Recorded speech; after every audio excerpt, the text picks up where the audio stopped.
But when the Braves job came open, when Pete unexpectedly retired and Skip had just passed away, and we were all shocked. And I told Pete this myself, I wish you hadn't retired, so I would still be in Milwaukee and you would still be working Braves games, because I grew up, I was inspired to do baseball by Skip, Pete, and Ernie. I grew up with those guys. They were my soundtrack of the summer. You know, I actually called Uecker first to talk to Bob and say, look, the Braves job, you know, is kind of open. What are your thoughts on it? And he said, who's doing the hiring?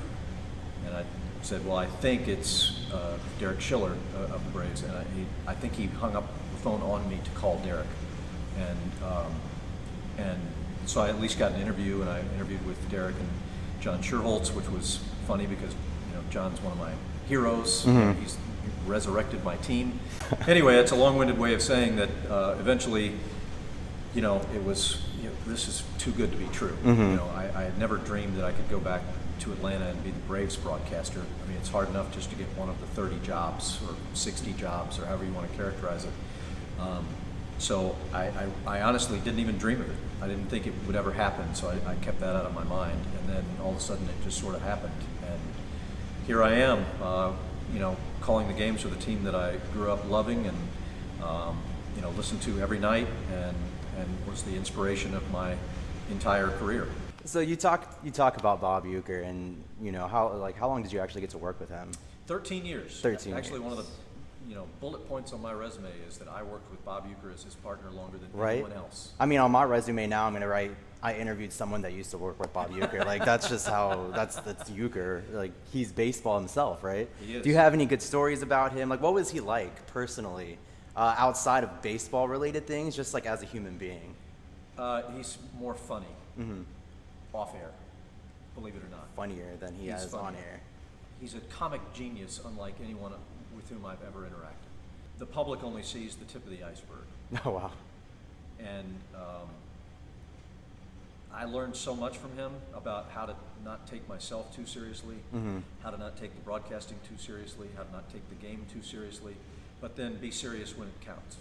For instance, Bob's number one goal every day, besides having fun, was to make me laugh uncontrollably and make a jerk of myself on the air. That's his number one goal. So if he could find a way to get the hook in there where I start to laugh, and then he's got me. And he'd twist and beat a dead horse.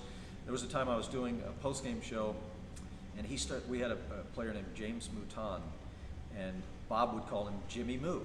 And this one day, he just started talking about, off the air, about Jimmy Moo, and he started rhyming it with everything. You know, the count was 2 strikes, you know, balls 2 and strikes 2, and here comes Jimmy Moo, and it was just silly stuff that would normally not, everybody'd say, well, that's sophomoric or whatever, but when Uecker's doing it, just his delivery, and then the fact that he could just rhyme, once he saw that I was going to laugh at this, he started everything he did that day. It was just one day. It was a one-day phenomenon, was Jimmy Moo in the rhymes.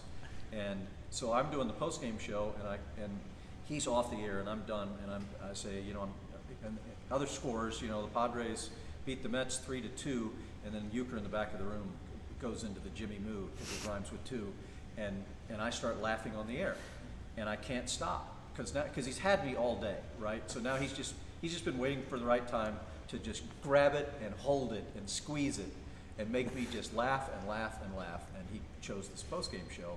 Luckily, we were on the West Coast, so not as many people heard this probably, but I've never forgotten it.